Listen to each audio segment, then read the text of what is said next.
Welcome to Daily Salar Digital. Before we begin, like, share and subscribe for more credible news. Now, let's get started. The Vande Mataram controversy has once again become a major political flashpoint in India. A video from a Congress Seva Dal Independence Day program has gone viral on social media.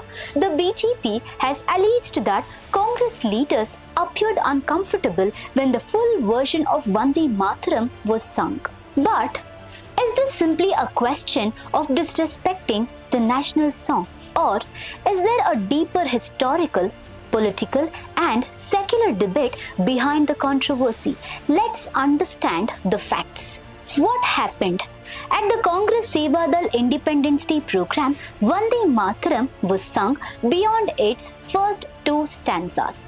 During the program, Sonia Gandhi was seen interacting with Congress President Mallikarjun Kharge, while Rahul Gandhi was also seen looking away at certain moments. The BJP criticized the Congress, alleging that its leaders were unwilling to respect Vande Mataram and questioned their commitment to national symbols.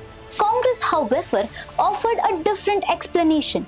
Party representatives said that Sonia Gandhi was concerned about Mallikarjun Kharge standing for a long period because of his age and that she had asked for a chair to be brought for him.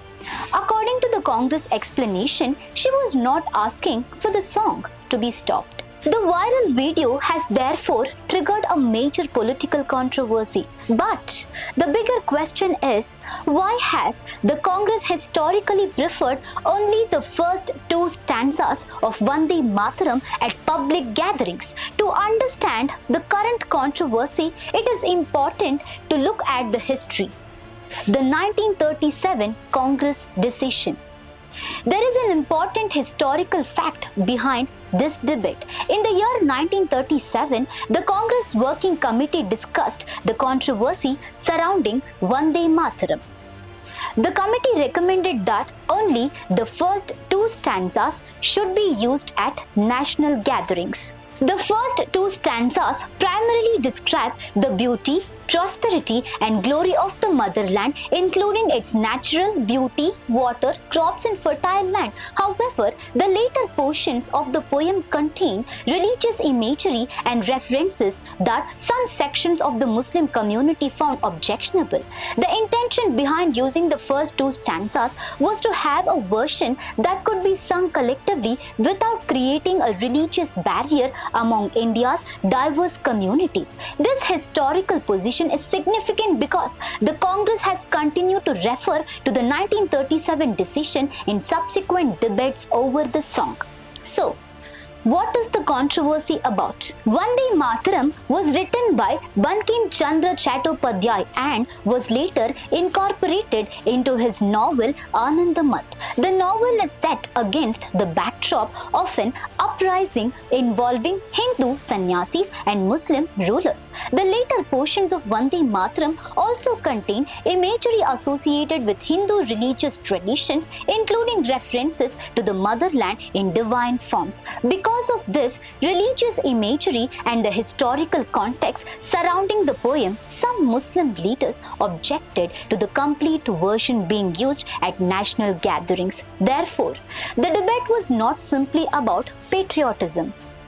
It was also about whether a song being used as a national symbol at public events should contain religious elements that could make sections of India's citizens uncomfortable. The historical discussion was essentially about finding a form of the song that could be used collectively while respecting India's religious diversity.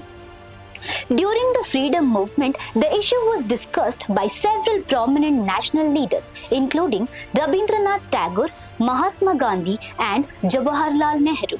The broad approach that emerged was that the first two stanzas could be used at national gatherings because they celebrate the motherland without the more explicit religious imagery found in the later portions. This approach was intended to balance nationalism with India's religious diversity. The debate therefore has roots that go back to the freedom movement itself. National song, not national anthem. another important distinction that needs to be made. Vande Mataram is India's national song.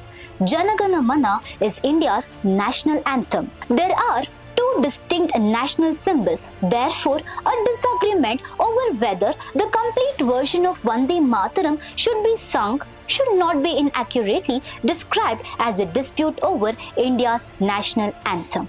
Understanding this distinction is important when discussing the current political controversy. The political debate today is the controversy has now moved beyond its historical background and entered the center to contemporary politics. The BJP argues that refusing to sing the full version of Vande Mataram represents a lack of respect for the national song and national symbols. The Congress, on the other hand, points to its historical 1937 position, arguing that the first two stanzas have traditionally been used at public gatherings because of the religious concerns associated with the later portions. The issue has also exposed differences in how Vande Mataram has been approached in different Congress-ruled states and within the party itself. This has raised questions about whether Congress has a clear and consistent position on the issue. At the same time, the BJP's campaign has made Vande Mataram part of a wider political debate over nationalism, patriotism and identity. At the heart of the entire controversy lies a much larger question. Why does patriotism mean in a secular and diverse country like India? For one side, singing Vande Mataram is an important expression of national pride and respect for the country.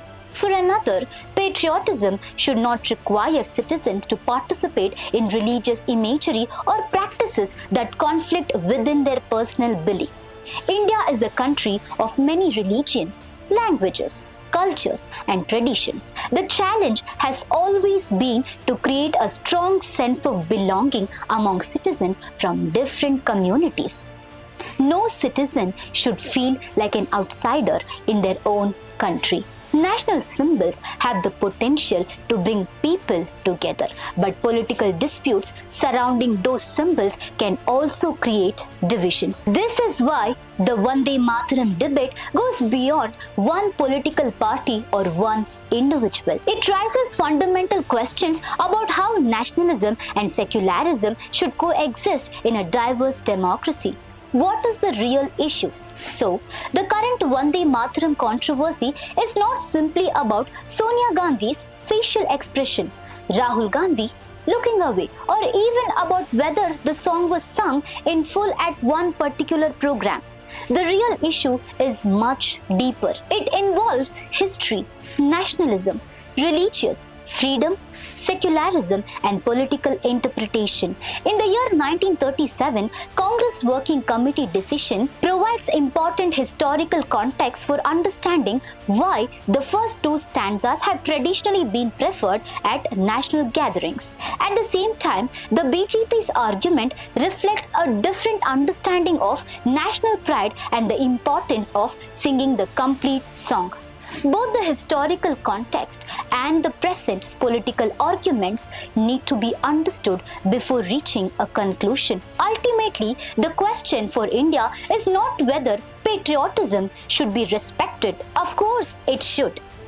The bigger question is, how can patriotism unite citizens without making any community feel like an outsider? National pride can be expressed in many ways, but India's democratic and secular character also requires respect for the diversity of its citizens. The Vande Mataram controversy therefore offers an opportunity to look beyond political slogans and understand the history behind the song, the reason for the 1937 Congress decision, the religious concerns surrounding its later portions, and the competing political interpretations of patriotism today. So, what do you think? Should Vande Mataram be sung in full at all public programs, or should the historical practice of singing only the first two stanzas continue? Share your views in the comment section. Thank you for watching.